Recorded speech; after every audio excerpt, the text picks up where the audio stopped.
a brook would lose its song if God removed the rocks.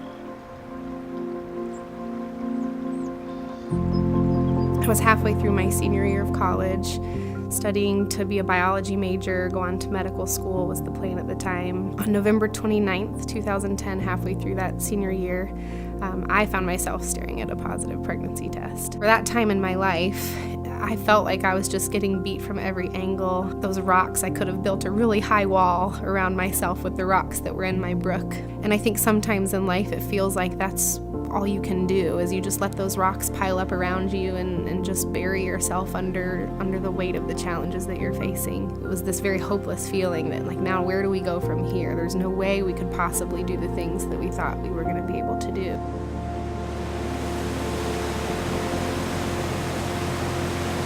And there was one morning on the way to class that I heard a commercial for a pregnancy center in my area, and to call them if you ever felt that you may be pregnant. And I remember thinking how scary that would feel to have to call that number. And thankfully, that commercial that I'd heard on the radio over a year before had left such an impression that God put the Blue Ridge Women's Center, that crisis pregnancy center, on my heart, and they were the first people that I called. They were able to get me in that day, and I was able to meet with one of the counselors there at the center. The father and I went together, and she really counseled me on the truths about my pregnancy and about my baby, and how God already had plans for that child, that despite the circumstances, He would give me the strength to get through it. Now looking back, I can see where God must have just been saying, just because I'm rearranging your plans doesn't mean they won't happen. So now, almost 8 years out, because my daughter, Adriana, is now 7 years old.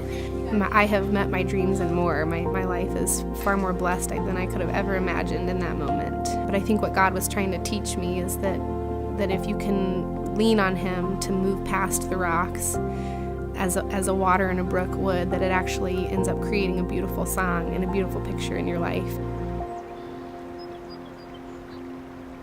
One of the reasons that I'm so passionate about serving pregnancy centers now is because of how vital they were in that moment for me. Without realizing it, I think a lot of people take the baby bottles home and put change in it and mean well and hand it back off and never really know what comes of that. I would like to be a living example, and hopefully my daughter as well, of what can really come from that I could turn somewhere for a free test and a free shoulder to cry on and free counseling in what was truly the most terrifying moment of my life. That's worth more than any amount of money can buy. I think if girls would just run to the church instead, I think if they knew that the church was a place they could come to and not face judgment and face instead love and encouragement and biblical wisdom, that this wouldn't be as much of a crisis. And my passion is to see the number of abortions drop in that way.